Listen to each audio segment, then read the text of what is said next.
Thank you very much for inviting me. It's nice to see Dr. Shah, who I knew when I was doing my DM course. Milan was the first person who taught me cardiology, and Ajay, who worked in CEDARS together. Thank you very much for inviting me. This is a very interesting topic. The whole field of cardiology, there's a new term called structural heart disease. 5 years ago, when we attended all these conferences, it never existed. I'm sure if I come back next year, if I'm come at all, this will become no more a novelty, and it will probably become standard of care in India. 2 years ago when I came here, people thought it was just a myth. Now it's a reality, and tomorrow it's going to be a practice. Percutaneous valve disease, we don't have much of time, but I'll just go through just all the things we know about it. Lessons have been learned from cardiac surgeons, and combining our successes with percutaneous coronary interventions, valvuloplasty, and understanding the structure of the heart by imaging, we think that valve repair or replacement is not just a dream, but a reality. And like all interventionist cardiologists, we have this credo: anything that cardiac surgeons can do open, we can do it percutaneously. So we decided to embark now on the valves, and the scope is quite real. We can fix right ventricular outflow tract obstructions and regurgitations, especially blocked conduits, very important in pediatric patients. Aortic stenosis, which is a disease of the elderly, and as patients grow older, surviving all their coronary disease, you're left with aortic stenosis. And finally, which is my special interest, is mitral regurgitation. We learned mitral valvuloplasty as a true success story. India was one of the places where it started, and we've gone to the next step that we actually can now fix leaking valves too.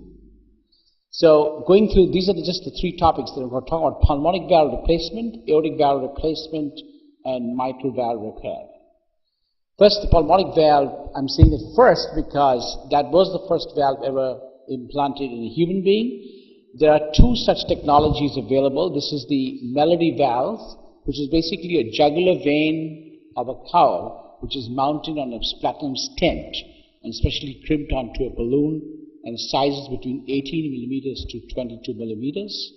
It is advanced through the right femoral vein across a conduit, and this is primarily used for treating of complex conduit restenosis or regurgitation. And this is basically a balloon technology, and you can see over here, this is the first patient, actually this is the first patient to ever receive a percutaneous valve replacement.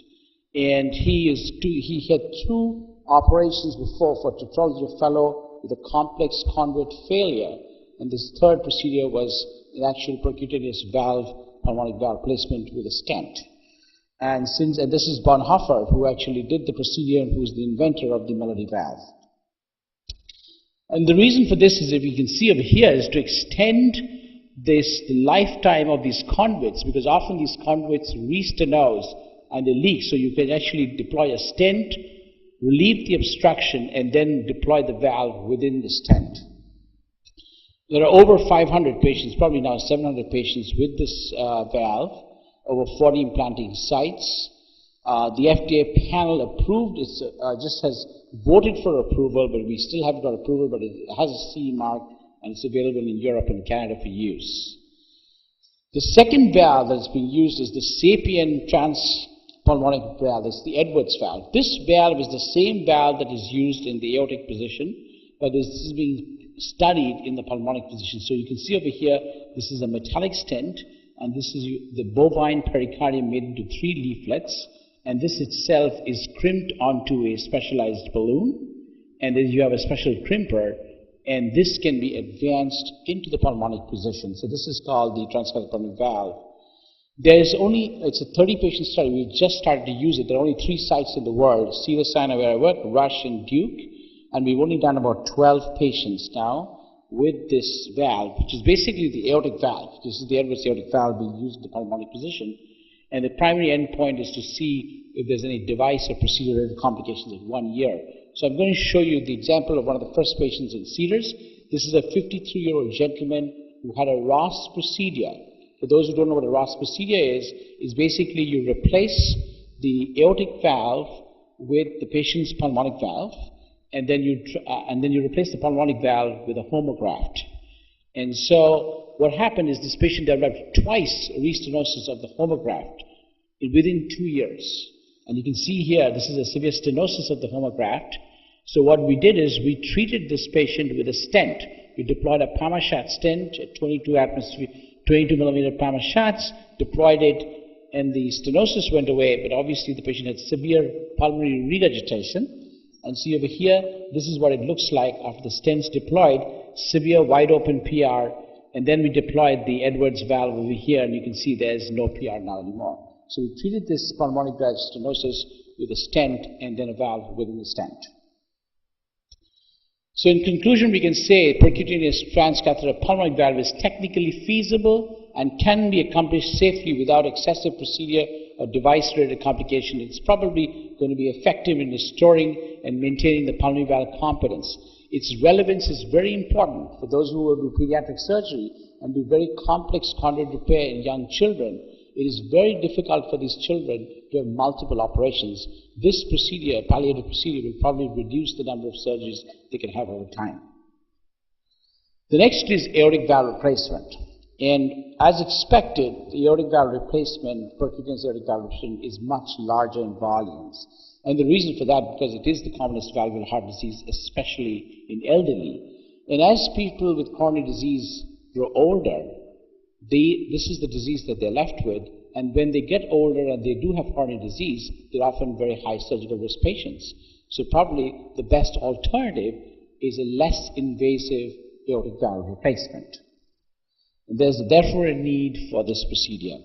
There are several technologies available, or at least in clinical trials and early phases in development, but the two that are commercially available in Europe are the Cribier-Edwards Sapien valve, and that's basically the first one that I showed you, which is a stainless steel valve, balloon expandable with 3 pericardial bovine leaflets. And then you have the core valve, which is a self-expandable nitinol stent, and within this you have a porcine valve within it. So conceptually, one is balloon expandable, one is self-expanding. Interestingly, both the companies are in Irvine within 2 miles of each other. So they keep fighting with each other. This is being just bought by Medtronic, and this is still owned by Edwards. So the Edwards Sapien valve is deployed on a stent, or basically on a balloon, and this is called the sheath, and it's got a cone. And the advantage of this cone is to allow you to go through significant stenosis. But the problem is that you need a 24 French sheath to advance this catheter through. And often patients don't have large iliac vessels to put this in. So that is a limitation of this procedure, that it's a 24 French sheath. As of recently, this has become 18 French, so you can do it. So you can do a transfemoral technique, but if the iliacs don't allow it, what you can do is a transapical technique, and where you actually make, on a beating heart, you make a small incision in the left thorax, and then you advance this balloon with stent assembly, and then you can deploy the valve through a small incision in the apex, and then you can suture it up. The whole procedure is done. It takes about 45 minutes to do the procedure. So I'm going to show you an example. This is one of our first patients that we did. She's 86 years old, severe aortic stenosis. Most people who are 86 years old will be left alone. And then over here, you see what we put a pacing wire. It's very important to do a pacing wire in the right ventricle, and I'll explain to you why. We put a wire across the aortic stenosis, and we balloon dilate the aortic valve with a standard balloon. Once you balloon dilate the valve mounted on this balloon is then advanced across with not much of difficulty, and we position it usually just using fluoroscopy. We're looking at the calcification. And then you'd go rapid pacing. You go rapid pacing about 200 per minute. You drop the pressure to about 40. You wait for 10 seconds, and then you deploy the valve. And you can see over here, we're just about to go into rapid pacing, and you can see that, and it's almost like ventricular fibrillation, and then it steadies the whole thing. You deploy it in 10 seconds, you deflate, and it's done. So it's a one stop, one chance you get, and there's minor regurgitation, the valve's in good position. People are concerned whether it affects the coronaries. It doesn't usually affect the coronaries, because there's a distance between the stent struts and the outer margin of the aorta. This is an example of what would happen. This is the critical aortic stenosis with a gradient of 75, and this is 9 millimeters of gradient just after the valve replacement.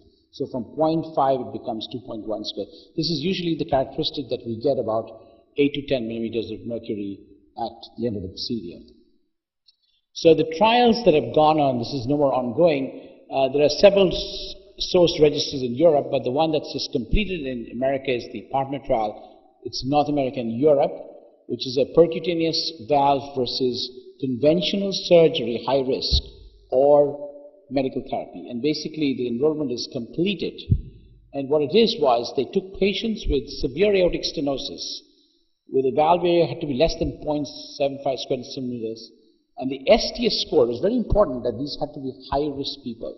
So they either had to have a score of greater than 10, and this is a very significant risk, or the two surgeons had to feel that they're very significantly risky for surgery. They were then randomized into cohort A or cohort B. Cohort A was those patients who could have high-risk surgery, and they were randomized to either the percutaneous valve, either transapically or transfemoral, or surgery. And cohort B was those patients where the surgical risk was so high, it was going to be 50% or more, they could not be randomized to surgery. They were randomized to medical therapy versus the percutaneous valve. So both these parts of the study are over, and we're going to be waiting for the studies, the results to come on next year. In the meantime, there's a continuous access registry which is going on. The other valve is the core valve.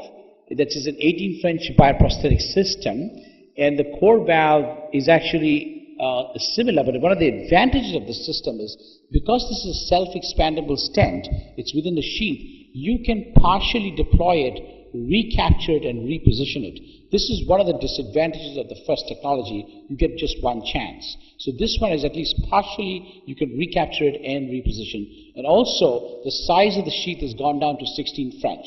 So these are the two major advantages of this technology. Here's an example of the valve being partially decreased. We see the positions fine, and then we're gradually releasing the sheath over here. The pigtail is brought back, and then once the pigtail is brought back, you deploy the entire valve. And this is an example to show that you can see the coronary flow is normal, and there's only mild regurgitation, but the valve obstruction is gone. So this is a technology that can be used, which is a little bit more safer in using it. So if you look at the experience of this valve, there's actually close to 10,000 patients done, about 5,000 with Edwards and about 5,000 with the core valve, approximately. I may be wrong on the numbers. But the acute success has gone over 90%. And good midterm results, and the hospital mortality still is about 5 to 10%, primarily because these are very high-risk patients. Two important complications which are related to this procedure is vascular complications, especially with the Edwards valve, and complete heart block with the core valve. Because of the long stent struts pressing on the LVOT, there's a high incidence of complete heart block, especially with the core valve going up to about 20%. So putting this in perspective, we think that aortic valve replacement is clearly a relationship for the future. And then finally, I'm going to go to mitral valve repair, which is my favorite topic. There are two types of diseases: primary disease of the valve, and with prolapse of functional MR. And these can both be tackled by different technologies with percutaneous technologies. And one of the examples, the reason why we do this procedure is because repair tends to be better than replacement for long-term successes. There are several technologies available, but the one that seems to work the best at the present moment is the MitraClip procedure, which is based on the Alfieri stitch, where you actually put a suture between the two opposing leaflets and convert an incompetent single orifice valve into a competent double orifice valve. And this is based on the Alfieri stitch, which is adapted into a percutaneous technology. And you can see over here, you can see this procedure is done transeptally without too much of difficulty. But the beauty is that if it doesn't work, you can take the clip off and remove it completely. So I'm not going to show you the steps, but it's a relaxed atmosphere. No rapid pacing, no arrhythmias. The anesthesiologist puts the patient to sleep and falls asleep himself. Then you do echoes. And these are the two people doing, this is actually a physician assistant, this is the fellow, and that's the guy from the company, and I'm actually reading my email, because you have a lot of time to do this procedure. And here's an example where imaging is important. You can see we can place the clip, it's wrong, and then we correct the position, and then you grasp it, and that's a single, nice double orifice valve with the clip completely closed. Here's an example of a lady with bileaflet prolapse. You can see severe MR. Typical woman from Beverly Hills, doesn't want a scar on the chest. Everyone wants to be an actress. And so here she's got severe MR. You can see wide open MR. and that's it after just 2 clips. You can see trace MR. Now you don't always get such perfect results, and this is a patient whose baseline, and that's at 3 years. You can see it's not playing, but you got to believe me, it's actually trace MR now. But the human studies are based on about 731 patients. Basically, this is the first trial, the first registry. This is the randomized phase, and this is the paper I just published in JACC, showing you that the freedom for surgery is about 76% at about 3 years. And this is the most important question that you're going to ask me. What if it fails? What if it doesn't work? And you can show over here, 88% of the patients where the repair did not work either in the beginning or late could have surgery, and 88% of them had the operation that the surgeon wanted to do. So it doesn't remove your surgical options from the patient. So 750 patients, safe and effective both in degenerative and functional MR, not in rheumatic, sustained improvement, and surgical options are preserved. I will not talk about the coronary sinuplasty techniques because there's a shortage of time, but the conclusions are that it doesn't really work that very well in the same sinus. There are other technologies in the sinus working, like the direct annuloplasty. They're very early in their phase, so I will not discuss it. So at this time, I just could make my conclusions that percutaneous aortic and pulmonic valve replacement has evolved into a true percutaneous technology, especially for high-risk patients. Mitral valve repair is safe and effective in selected patients, I repeat, in selected patients with non-rheumatic mitral regurgitation, and further improvements in technology will broaden the scope of percutaneous treatment of valve disease. It's truly a treatment affair. I just mentioned Dr. Trento. This is what it changes. He's our chief of cardiac surgery. You can see over here, he's doing a transeptal procedure, as I call him PGY-32. It tells you that the surgeons themselves have realized that this is the way to go. And here's an example of that. It is truly a team effort. You need a lot of people, echo, anesthesia, interventional cardiologists, and people in the company. This is one of our first cases. And this is a very famous person that everybody knows that she actually had a clip procedure. She was on Twitter when she did it. She went 1 month, she went home in 1 day. She's one of the most famous actresses of all time, Elizabeth Taylor. Had the procedure done, went home the next day, and is now out of heart failure. She's still a very sick lady, but it did help. Putting it into perspective, this is not going to be the complete cure, and this is what is reality for us, for percutaneous valve. To cure sometimes, to relieve often, but most important, to comfort always. Thank you very much.